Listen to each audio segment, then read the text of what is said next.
Kobe Bryant es para muchos el jugador más feroz que jamás pisó una cancha de baloncesto. Un asesino silencioso capaz de anotar desde cualquier ángulo, de ganar 5 anillos de la NBA y de dejar una mentalidad que cambió para siempre la forma en que entendemos la competencia. Pero hay algo que muchos suelen pasar por alto. A Kobe le encantaba demostrar. Desde sus miradas desafiantes hasta celebraciones que se volvieron símbolo de su carácter, Bryant no solo competía, se aseguraba de que todos entendieran que él estaba allí para dominar. Pero ¿cómo llegó a ser tan implacable? ¿Y por qué su Mamba Mentality se convirtió en una filosofía de vida que trasciende el baloncesto? Para entenderlo, tenemos que volver a 1996. Kobe Bean Bryant, un joven de apenas 17 años, hijo del exjugador Joe Jelly Bean Bryant, venía de arrasar en la escuela secundaria de Lower Merion, Pensilvania. Era un talento precoz, con una confianza desbordante, tanto que decidió saltar directamente del instituto a la NBA sin pasar por la universidad. Un movimiento arriesgado pero visionario. Fue elegido por los Charlotte Hornets en el draft, con la 13ª selección. Sin embargo, ese mismo día fue traspasado a los Lakers. El destino lo había decidido. Kobe jugaría bajo las luces de Hollywood. Al principio no era la estrella que conocemos. Su carta de presentación fue un concurso de mates, donde su energía juvenil lo convirtió en el campeón más joven de la historia. Pero todavía era un chico. Su gesto más llamativo era levantar los brazos al público, buscando la aprobación de una afición que al principio no estaba segura de él. Pero esa temporada algo cambió. Kobe empezó a mostrar destellos de algo diferente, tiros imposibles, una confianza que rozaba la arrogancia y una ambición que lo hacía destacar entre veteranos. Cada jugada parecía más difícil, y sin embargo, más inevitable. Los rivales no sabían cómo frenarlo, y los fans del mítico Staples Center estaban a punto de presenciar el nacimiento de una leyenda. Los Lakers aún no eran campeones, sí, pero Kobe había dejado claro que estaba allí para marcar historia. Era apenas el inicio, porque solo unos años después, junto a Shaquille O'Neal, el chico que alguna vez fue un suplente, explotaría por completo. Desde su primer anillo, Kobe ya no era solo talento, era una mentalidad, una forma de encarar cada partido como si fuera una guerra. Hablaba con los rivales, desafiaba al público, celebraba con un puño al aire después de cada canasta. Y esa actitud encendía la NBA. Lo más loco es que la historia apenas comenzaba a calentarse. En un partido de playoff, saliendo del vestuario tras el descanso, los Lakers estaban contra la pared. Pero Kobe sabía que nada estaba decidido, así que hizo lo que mejor sabía hacer: tomar el balón y atacar sin miedo. Anotó, miró a la grada con frialdad y lanzó una frase directa al banquillo rival. Ese día había nacido la Black Mamba, y con ella comenzaba una nueva era para los Lakers y para todo el baloncesto. Los Lakers, liderados por un Kobe cada vez más seguro de sí mismo, había comenzado a escalar posiciones en la NBA. Ya no era solo un joven con talento, ahora estaba listo para desafiar a cualquiera. Pero el verdadero examen llegaría contra un monstruo histórico: los San Antonio Spurs, una de las dinastías más consistentes y temidas que haya visto la liga. ¿Kobe estaba preocupado? En absoluto. En el juego 1, Bryant empezó a hacer cosas que no parecían tener sentido, al menos no dentro de un partido de playoff. Tiros en suspensión con 2 defensores encima, bandejas imposibles contra jugadores mucho más altos, incluso transformaba la presión y los abucheos del público en combustible para encenderse aún más. Era como si estuviera jugando bajo sus propias reglas, como si la cancha fuera un escenario creado solo para él. Sin embargo, la experiencia de los Spurs terminó pesando. Ese equipo sabía exactamente cómo neutralizar a las estrellas rivales, y al final eliminaron a los Lakers con autoridad. Pero nadie podía negar lo evidente: lo de Kobe era real. Aquella serie no fue un fracaso, fue una advertencia. La prueba de que estábamos presenciando el nacimiento de una superestrella, y lo mejor, apenas era el comienzo. Poco después, Kobe tuvo otra prueba de fuego, contra los Utah Jazz, de John Stockton y Karl Malone. Para muchos era un enfrentamiento desigual, un chico de 18 años contra leyendas consagradas. Y aún así, Kobe no se achicó.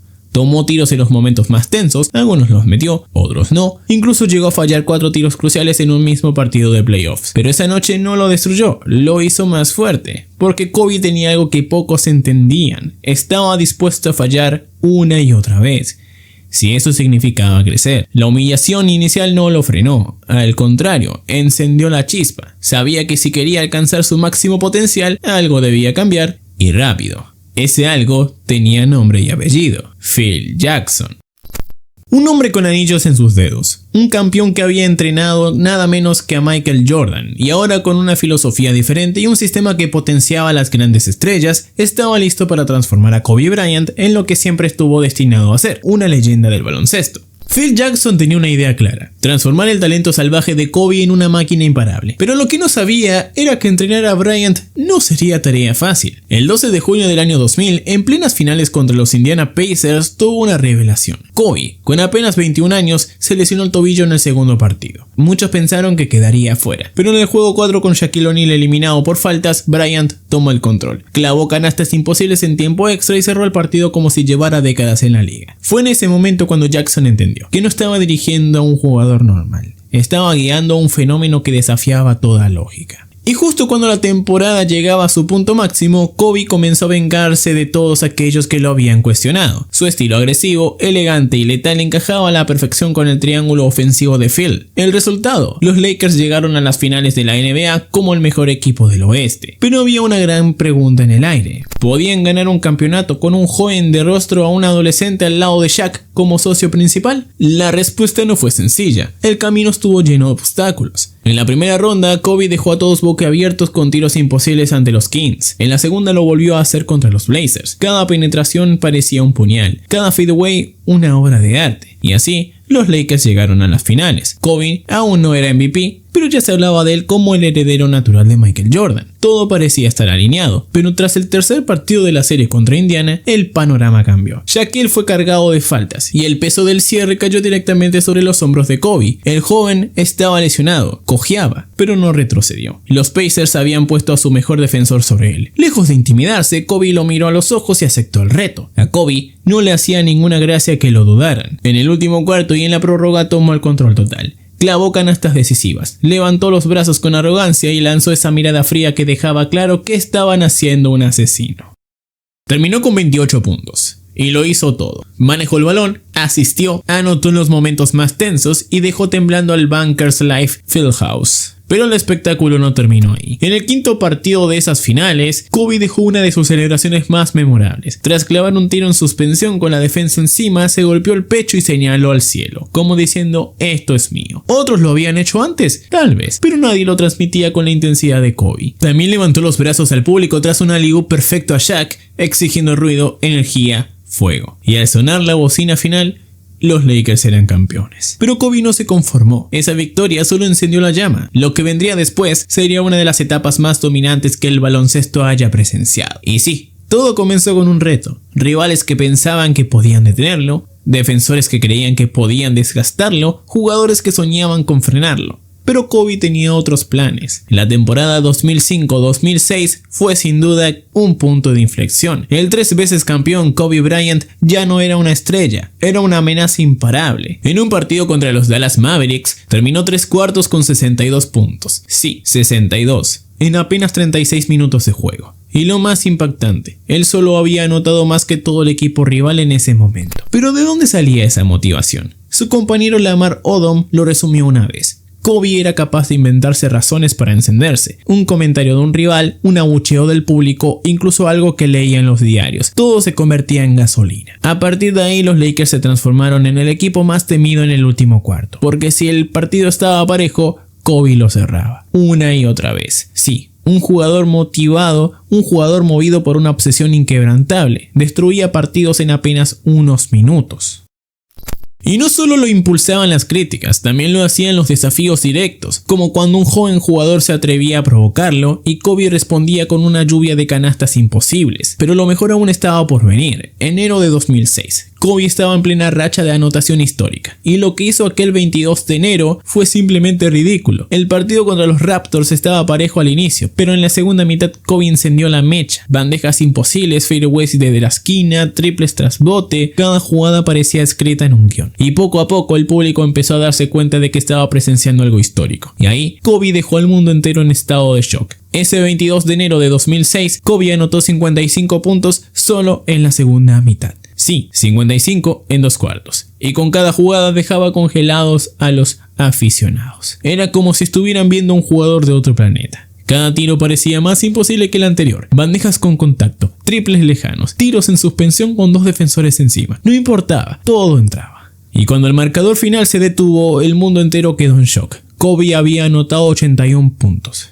81, la segunda mayor anotación en la historia de la NBA, solo detrás de los 100 de Wilt Chamberlain. Pero más allá de la cifra, lo que impactó fue el cómo. No fue un show forzado, no fue una búsqueda desesperada de récords, fue un jugador en estado puro, destrozando a la defensa rival porque no había manera humana de detenerlo. Esa noche no solo rompió marcas, redefinió lo que creíamos posible en una cancha de baloncesto, y al sonar la bocina final, Kobe no celebró con exageración, solo levantó un dedo al cielo como diciendo esto es lo que soy. Pero Bryant no se detuvo. Esa actuación solo fue gasolina. Días después volvió a dejar claro que aquello no había sido casualidad. Frente a los Kings encestó 51 puntos, contra los Suns se fue a 48. Como si el 81 hubiera abierto una puerta que nadie más podía atravesar.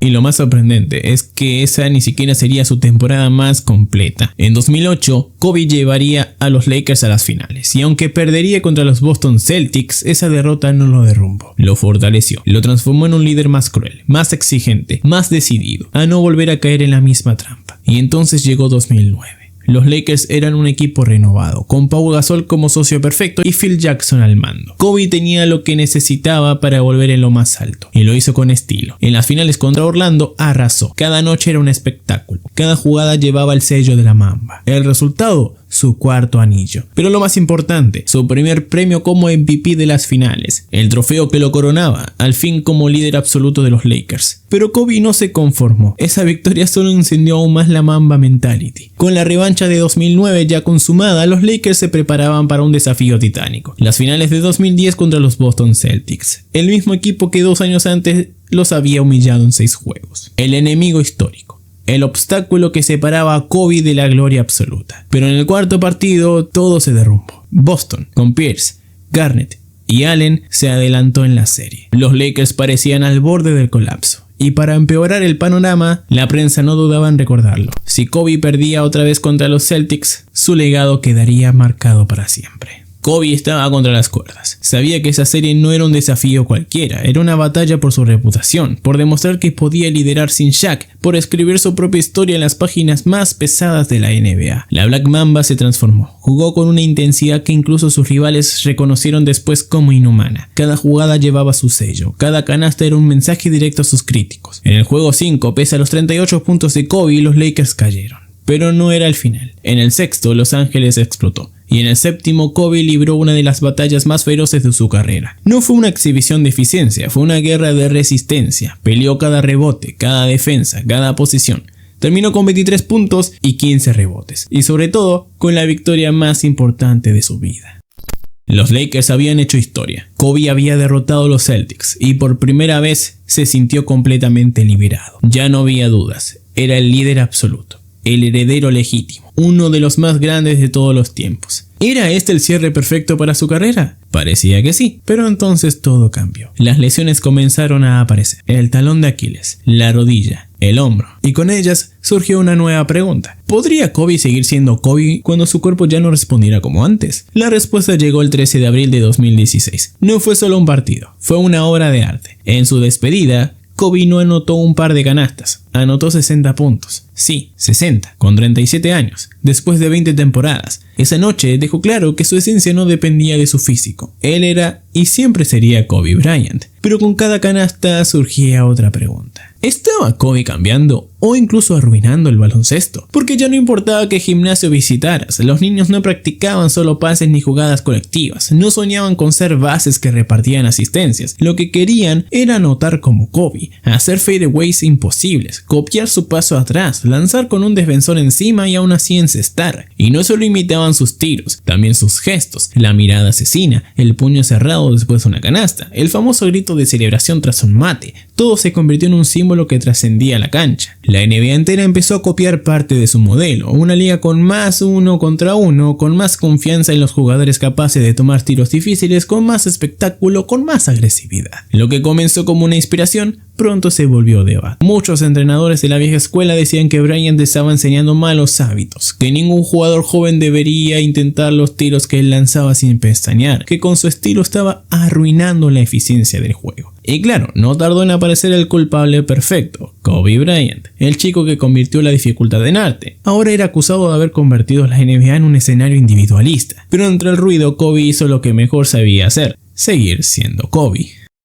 Su fadeaway hacia atrás se volvió icónico. Su celebración es parte de la cultura del baloncesto, pero también sumó nuevas joyas, como aquella vez que clavó un triple desde la esquina, corrió hacia la banca rival y se golpeó el pecho con furia. O ese gesto inmortal de sostener la camiseta de los Lakers con las dos manos, mostrando el escudo como diciendo "este es mi territorio". Aunque ninguna de esas fue la mejor, en 2010 frente a los Celtics, Kobe no necesitó hablar. Sus acciones lo dijeron todo. Pese a un mal porcentaje de tiro, tomó cada rebote, se lanzó por cada balón suelto y dejó claro que la Mamba no necesitaba perfección para ganar, solo necesitaba carácter. Y con un equipo único alrededor de él, los Lakers arrasaron en los playoffs. Solo perdieron 2 partidos en todo el camino hacia el campeonato, pero incluso así Kobe seguía escuchando las críticas. Una vez más, no recibió el reconocimiento de la prensa que muchos sentían que merecía. El MVP de la temporada regular. Así que para la temporada 2007-2008 llegó más motivado que nunca, y justo cuando los Lakers buscaban su primer título post-Shaq, apareció un obstáculo serio: los Boston Celtics del Big Three. En las finales, Boston dominaba físicamente. Kobe, MVP de esa temporada, encontraba resistencia en cada tiro. Los Lakers parecían superados, pero venía el último cuarto y todos sabían lo que iba a pasar. Kobe volvió a encenderse. Salvó a los Lakers, y en aquellas noches de 2009 y 2010 cuando la presión era máxima respondía siempre con la misma frialdad. Tiros imposibles que parecían inventados pero eran reales. Y así por quinta vez Bryant regresaba a las finales, aunque esta vez no se trataba solo del anillo. Él quería algo más, quería el respeto absoluto, quería el reconocimiento de haber liderado a los Lakers a la cima, sin la sombra de Shaq. En uno de los partidos más recordados lanzó un triple y giró sobre sí mismo, y antes de que el balón tocara la red ya estaba celebrando. Kevin Garnett lo miraba con rabia, y eso fue un error, porque Kobe respondió con una serie de jugadas demoledoras en los últimos minutos, una humillación elegante, una sentencia con estilo.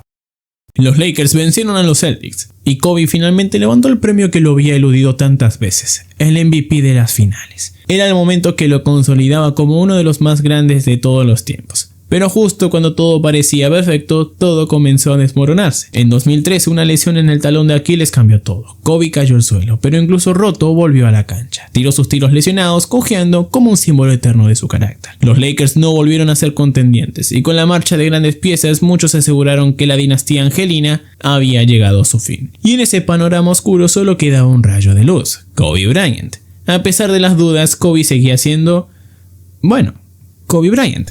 Durante la temporada 2014, cuando muchos decían que estaba acabado, respondió con actuaciones históricas: 44 puntos aquí, 31 puntos allá, mensajes directos para la liga. Los Lakers no estaban en su mejor momento, no ganaban tanto, pero Kobe seguía brillando, celebrando, disfrutando del juego. Inspiraba a compañeros jóvenes, dominaba cuando su cuerpo lo permitía y demostraba que aún cojeando era más peligroso que muchos en su mejor forma. Aún así, las derrotas llegaron, y el mundo del baloncesto comenzó a dudar seriamente de si Kobe debía seguir jugando. Pero Kobe no había terminado, ni por asomo. Quería un premio, uno que se le había escapado durante años: el respeto unánime, el reconocimiento absoluto de que era el mejor del planeta, y empezó a construir su camino hacia él. Primero se convirtió en el jugador más joven en llegar a 30.000 puntos, luego dejó uno de los game winners más fríos de su carrera frente a los Heat, con LeBron y Wade mirándolo impotentes. Y en el All-Star fue nombrado MVP en más de una ocasión, siempre demostrando que el espectáculo y la competencia iban de la mano en su juego. Parecía imparable, hasta que llegó abril de 2013, contra Golden State. Kobe sufrió una de las lesiones más duras de su vida: la rotura del talón de Aquiles. Otras vez las dudas: ¿volvería a tiempo? ¿Estaría al nivel? La imagen fue brutal. Cayó al suelo, cogió, pero se levantó. Caminó hasta la línea de tiros libres y, lesionado, con el tendón roto, anotó los 2 lanzamientos antes de salir de la cancha. Un gesto que definió para siempre su mentalidad. ¿Fue suerte? No. Fue Mamba Mentality, porque incluso después regresó, volvió a jugar, volvió a anotar, y aunque ya no era el mismo físicamente, su fuego interior seguía intacto. El siguiente rival, sin embargo, no era un equipo en la cancha, era el tiempo, era la edad, eran las lesiones acumuladas. Kobe lo sabía, cada partido era una batalla contra su propio cuerpo, pero aún así salió a la duela con todo. En su temporada final, 2016, Kobe ya no estaba para competir por campeonatos, pero cada noche se convirtió en un espectáculo de despedida. En cada ciudad, los rivales lo aplaudían, los fans lo veneraban, y él respondía con lo que mejor sabía hacer: a anotar.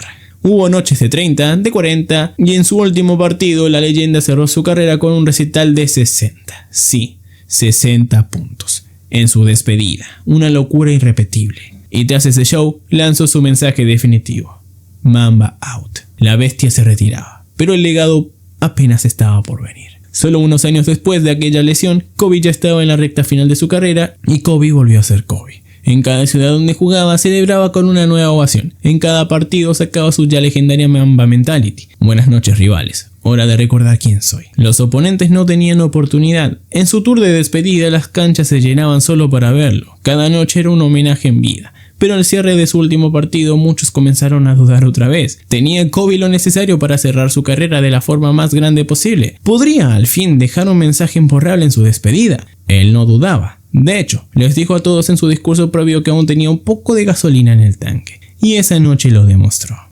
En el último partido de su vida, Kobe comenzó a encenderse. Quería su última gran obra. Y sobre todo quería dejar un recuerdo eterno para los fans que lo habían acompañado por 20 años. Y fue en el último cuarto donde el espectáculo alcanzó su punto máximo. Metió tiro tras tiro, canasta tras canasta, cada posesión parecía escrita en un guión de Hollywood. El público gritaba MVP, MVP con cada jugada y él respondía con la calma de siempre. Hasta que llegó el momento final. Con 37 segundos por jugar, anotó su punto número 60. Sí, 60 puntos en su despedida. Una cifra que parecía imposible, pero que solo él podía hacer realidad. Y quedaba una última pregunta. ¿Podía Kobe cerrar su carrera con una frase a la altura de su legado? Estaba listo. Listo para callar a todos lo que decían que estaba acabado, que ya no podía competir, que debía haberse retirado antes. Y lo hizo, a su manera. Tomó el micrófono, agradeció a los fans, sonrió y cerró con dos palabras que ya son parte de la historia del deporte. Mamba out. Desde entonces esa frase se convirtió en leyenda. Niños, atletas, figuras de todo el mundo la repitieron. En entrevistas, en entrenamientos, en los momentos decisivos de sus vidas, era más que una despedida, era una filosofía. Pero no todo el mundo estaba feliz.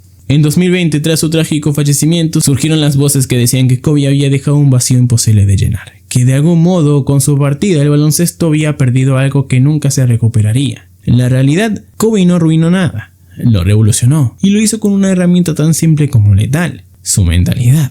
La Mamba Mentality no era solo una frase, era una forma de vivir, de levantarse cada día con el objetivo de ser mejor que ayer, de entrenar cuando los demás descansaban, de competir como si cada partido fuera el último. Por eso el legado de Kobe Bryant trasciende la NBA. Está en los jugadores actuales que crecieron imitándolo, en los niños que aprendieron a lanzar una bola de papel diciendo Kobe, está en atletas de todo el mundo que adoptaron su filosofía para alcanzar lo imposible. Kobe se fue demasiado pronto, pero su huella es eterna, su obsesión por la excelencia, la capacidad para superar el dolor y su mentalidad de acero nos dejaron una lección clara. La grandeza no se hereda, se construye día a día. Y así, el Black Mamba no solo fue un jugador, se convirtió en un símbolo, en una inspiración, en una leyenda que vivirá por siempre. Ahora la pregunta es para ti, ¿estás dispuesto a aplicar la Mamba Mentality en tu vida? Y si disfrutaste esta historia sobre Kobe Bryant, espero a ver lo que YouTube te tiene preparado para ti en el siguiente video recomendado. Haz clic y descubre otra leyenda del deporte que cambió la historia para siempre.